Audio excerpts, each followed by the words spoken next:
Ajman UAE அமீரகத்தில் இருந்து அப்துல் மஜீது கேட்குறார். என்ன கேட்குறாருன்னா, லைலத்துல் கத்ர் இரவில் ஒரு ஆண்டுக்கான விதி எழுதப்படுகிறது என்கிறார்கள். விதிதான் முன்பே தீர்மானிக்கப்பட்டு விட்டது. மேலும் வானவர்கள் அன்று இறங்குவார்கள் என்று குர்ஆனில் உள்ளது. பூமிக்கு இறங்குவார்களா அப்படின்னு கேட்குறாங்க.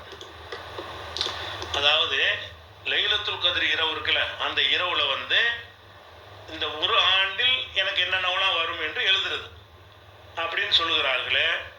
நம்ம தான் பிறக்க முன்னாடி நம்முடைய விதி பிறக்க முன்னாடி எழுதியாச்சு, சாகுற வரைக்கும் என்னங்கிற அம்புட்டையெல்லாம் எழுதி வச்சுக்கிட்டானே. அப்போ நம்முடைய விதி, ஒவ்வொருத்தருடைய விதியும் அவர் பிறக்கிறதுக்கு முன்னாடி கருவறையில் இருக்கும்போதே எழுதப்பட்டு விடுகிறது. எழுதப்பட்ட பிறகு அவன் சாகுற வரைக்கும் அது என்னங்கிறது எல்லாம் தீர்மானிக்கப்பட்டு விட்டது. அப்படி இருக்கும் பொழுது வருஷம் எழுதணுங்கிறாங்களே, சரியா? அதான் கேள்வி. அதாவது இது சரியா என்பதை விட இதுக்கு நம்ம அல்லாஹ் இதை பற்றி என்ன சொல்கிறான்னு பார்க்கணும். அல்லாஹ் என்ன சொல்கிறான்னு கேட்டால், இந்த குர்ஆனை பற்றி சொல்லும் பொழுது இன்னா அன்ஸல்னாஹு ஃபீ லைலத்துல் கத்ர், கத்ருடைய இரவில் நாம் இதை இறக்கினோம், இரவில் இறக்கினோம். லைலத்துல் கத்ருங்கிற சூறாவுலேயே இது இருக்குது. இதே விஷயத்தை வந்து 44வது அத்தியாயம் 5வது வசனத்தில் சொல்லப்படுகிறது. இன்னா அன்ஸல்னாஹு, இதை நம்ம இறக்கினோம், ஃபீ லைலத்தின் முபாரக்கத்தின், பாக்கியமிக்க பரக்கத்தான இரவில், பாக்கியமிக்க இரவில் இறக்கினோம். அப்போ இதில் வந்து லைலத்துல் கத்ரில் இருக்கணும்னு நல்லா சொல்கிறான். அதில் என்ன செய்கிறான்னு கேட்டால், பாக்கியமிக்க இரவுங்கிறான். ஒரு தடவை தான் இறங்குனா தூங்கினது, அது ஒரு இரவாக தான் இருக்க முடியும். அப்போ லைலத்துல் கத்ர் என்று சொல்வதும் பாக்கியமிக்க இரவு என்று சொல்வதும் ஒன்று தான். இங்கே பரக்கத்தான இரவுங்கிறான் அல்லாஹ். அப்போ குர்ஆனில் வந்து ஒரு வசனத்துக்கு இன்னொரு வசனம் விளக்கமாக இருக்கும், இல்லைன்னா ஹதீஸ்கள் விளக்கமாக இருக்கும். இந்த வசனத்துக்கு குர்ஆனே விளக்கமாகிடுது. எப்படி பரக்கத்தான இரவில் இறக்கணும் என்று சொல்லியாச்சு. பரக்கத்தான இரவு எதுன்னு கேட்டால் லைலத்துல் கத்ர் என்று சொல்லியாச்சு. அந்த லைலத்துல் கத்ர் எங்கே இருக்குன்னு கேட்டிங்கன்னா, ஷஹ்ரு ரமலான் அல்லது உன்சில ஃபீஹில் குர்ஆன், ரமலான் தான் குர்ஆன் அருளப்பட்டுச்சு. அப்போ ரமலான் தான் அந்த இரவு இருக்குது. அப்போ ரமலானில் உள்ள ஒரு இரவில் தான் குர்ஆன் அருளப்பட்டுச்சு. அப்போ இந்த 44 5வது வசனத்தில் பரக்கத்தான இரவில் நம்ம இறக்கணும் அப்படின்னு நல்லா சொல்கிறான். அப்போ இந்த பரக்கத்தான இரவுண்டா எது? இதான்.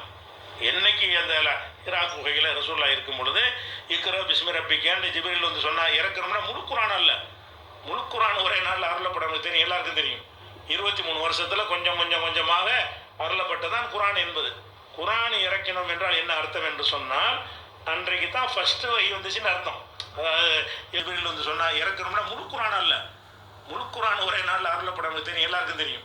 23 வருஷத்தில் கொஞ்சமாக அருளப்பட்டதான் குர்ஆன் என்பது. குர்ஆன் இறக்கணும் என்றால் என்ன அர்த்தம் என்று சொன்னால், அன்றைக்கு தான் ஃபஸ்ட்டு வஹி வந்துச்சுன்னு அர்த்தம். அதாவது இக்ரா பிஸ்மி ரப்பிக்கன்னு ஓதுனார்ல ஜிப்ரீல் வந்து, அது இறக்கப்பட்டது எப்போ? லைலத்துல் கத்ர் இரவில்.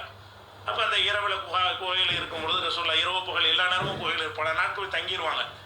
அந்த குகையில் வந்து நீங்கள் பகல் நேரத்தில் கூட இருக்க முடியாது. பார்த்தீங்க என்று சொன்னால் அவ்வளோ பயங்கரமான, ஏறியே போக முடியாது. எனக்கெல்லாம் பாதியில் இறங்கிட்டேன். அப்போ அது ஏற முடியாத இடத்துல போய் இருந்துட்டு சின்ன ஒரு குகையில் இருந்தாலேயே பைத்தியம் முடிச்சு போயிடும். அந்த மாதிரி இடத்துல இரவு பகலாக ரசூலுல்லாஹ் உட்கார்ந்து என்ன செய்கிறாங்க, இறைவனை பற்றி சிந்திச்சுட்டு இருக்கிறாங்க. பல நாட்களுக்கு தேவையான உணவெல்லாம் எடுத்துகிட்டு போயிடுவாங்க.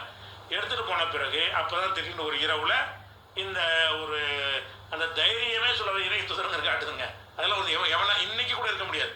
நவீன காலத்தில் கூட அதில் போய் என்ன செய்ய முடியாது. ஒரு 3 இரவு பகல் இருந்து சொல்லுவோம், செத்து பணமாயிருவான். அப்படியான ஒரு பயங்கரமான இடமா இருக்காது. அப்போ ரசூல் ஸல்லல்லாஹு அலைஹி வஸல்லம் இரவில் வந்து வருது. அப்போ இதில் என்ன பிரச்சனைனா, ரெண்டு ஒன்று தானே. அதான் லைலத்துல் கத்ரில் இறக்கணும் என்று சொல்லக்கூடிய 97வது அத்தியாயத்தில் உள்ளதும் 44வது அத்தியாயத்தில் வந்து 3வது வசனத்தில் உள்ளதும் ஒன்று தான். பரக்கத்தான இரவில் இறக்கணும். அந்த பரக்கத்தான இரவில் இறக்கணும் என்று சொல்லும் பொழுது தான் அதில் அல்ல ஒரு வாசகத்தை சொல்கிறான், ஃபீஹா யுஃப்ரகு குல்லு அம்ரின் ஹக்கீம். அதில் தான் முக்கியமான ஒவ்வொரு விஷயங்களும் பிரிக்கப்படுகிறது. அந்த லைலத்துல் கத்ரில் வந்து பிரிக்கப்படுதுன்னு சொல்கிறாங்களேன்னு கேட்குறீங்கல்ல, அது வந்து பொய்யாவெல்லாம் சொல்லலை, ஆதாரத்துடன் சொல்கிறாங்க. என்ன ஆதாரம்? பரக்கத்தான இரவில் இறக்கினோம், அந்த இரவில் தான் ஒவ்வொரு காரியங்களும் பிரிக்கப்படுகிறது. அந்த இரவில் தான் பிரிக்கப்படுதுன்னு சொன்னால் அடுத்த வருஷம் பிரிக்கப்படும் அர்த்தம். அப்படி வந்துருமா அந்த இறைக்கப்படுகிறது, அந்த இரவில் தான் பிரிக்கப்படுதுன்னு சொன்னா அடுத்த வருஷம் பிரிக்கப்படும் அர்த்தம். அப்படி வந்துருமா அந்த இரவில் பிரிக்கப்படுது, மறுபடியும் அடுத்த எது வரைக்கும், அடுத்த இரவு வர்ற வரைக்கும், அடுத்த வருஷம் அதே இரவு வரும் பொழுது மறுபடியும் பிரிக்கப்படும். அப்ப இதுல வந்து அப்படித்தான் இருக்கிறது. எப்படி ஒரு ஆண்டுக்கான விஷயங்கள் எல்லாம் அன்றைக்கு தான் பிரிக்கப்படுகிறது என்று இருக்கிறது. நீங்க சொல்றது இருக்கிறது. என்ன இருக்கிறது? மனிதன் வந்து கருவறையில் இருக்கும் பொழுது அவனுடைய முழு விதியும் எழுதப்பட்டு விட்டது. கருவறை அதுக்கு முன்னாடி எழுதப்பட்டுச்சு, படைக்கிறதுக்கு முன்னாடி. அப்ப படைக்கிற அல்லாஹ் வந்து அவன் மட்டும் இருந்தானே, அப்ப என்ன செய்தான் எழுதணும்னு அது பாட்டுக்கு எழுதிருச்சு, நடக்க இருப்பதெல்லாம். அப்ப லவ்குல் மஹ்ஃபூல்ல எழுதப்பட்டு விட்டது, எல்லா விதியுமே இருக்கிறது. அப்ப விதி என்பது ஏற்கனவே தீர்மானிக்கப்பட்டது என்றும் மார்க்கத்தில் இருக்கிறது. வருஷம் அது வந்து அந்த பிரிக்கப்படுகிறது அப்படின்னு சொன்னா அது வந்து வருஷத்திற்கான விதி, மொத்த விதி தனியா இருக்கிறது. வருஷத்திற்கான விதி தேவையே இல்லை. இது மொத்தமா எழுதின பிறகு இன்னொருக்கா தேவையில்லை அப்படின்னு பார்த்தோம்னா, அப்ப தேவையில்லைன்னு உங்களுக்கு தெரியுதுல்ல. அப்ப அதுக்கு ஏற்றவாறு இது விளங்கணும். என்ன விளங்கணும்? அல்லாஹ் வந்து ஒட்டுமொத்தமாக ஒரு விதியை எழுதி வைத்து விட்டான். ஆனாலும் அல்லாஹ் வந்து விதிக்கு கட்டுப்பட்டவனா? ஒரு விதி எழுதியாச்சு, இன்னுமே இதன்படிதான் நடக்கணும் அப்படின்ட்டு அவன் அல்லாவுக்கு அர்த்தம் இல்லாமல் போயிடும். அவன் எழுதி வச்சுட்டான். அவன் நினைத்தான்னு சொன்னா மனிதனுடைய நல்லறங்களை வைத்து, அவன் செய்கிற தான தர்மங்களை வைத்து, அவன் செய்கிற பிரார்த்தனைகளை வைத்து சில சேஞ்ச் பண்ணுவான். எல்லாம் நிறைய அள்ளி கொடுத்துறேன், ஏதாவது செய்யின்னு கேட்கறான்னு வைங்களேன். சரி, இவனுடைய விதியை மாற்றுவோன்னு சொல்லுவான். அதை வருஷம் என்ன செய்வான்? அல்லாஹ் வந்து ஒரு வருஷத்துக்கு இடையில எவ்வளோ மாற்றங்கள் வரும்ல, அந்த ஒரு வருஷத்துக்கு உள்ளதை வந்து தனியாக அல்ல செய்யறான். என்னால் சேஞ்ச் ஆகும். அல்ல சேஞ்ச் அவன் தான் பண்ணுறான். அந்த எழுதின ஒரு விஷயத்துக்கு நான் கட்டுப்பட்டவன் வராது. இப்போ நிரந்தர நரகம்ட்டு எல்லாம் சொல்கிறான் சில ஆட்களுக்கு. சொல்லிவிட்டு என்ன செய்கிறான்னு கேட்டால், நான் நாடியவரை தவிரங்கிறான். அப்போ நிரந்தர நரகம்னு எழுதிட்டதுனால இனிமேல் நான் உயிர முடியாது, நிரந்தர நரகம்ட்டு அப்படின்னு கேட்டால், அல்லாஹ் விட விதி பெருசாக போயிடும், அல்லாஹ் விட அந்த ஏடு பெருசாக போயிடும். அப்படி போயிடக்கூடாது என்பதற்காக நிரந்தர நரகம்தான். நான் நினைச்சா இதுக்கு நான் கட்டுப்பட்டவனா? நான் நினைச்சா மாற்றுவேன், நான் தான் டிசைட் பண்ணுவேன். அப்போ இந்த விதி என்பதிலே கூட நான் தான் டிசைட் பண்ணுவேங்கிறது ஒவ்வொரு முத்திரையும் நல்லா வைக்கிறான்.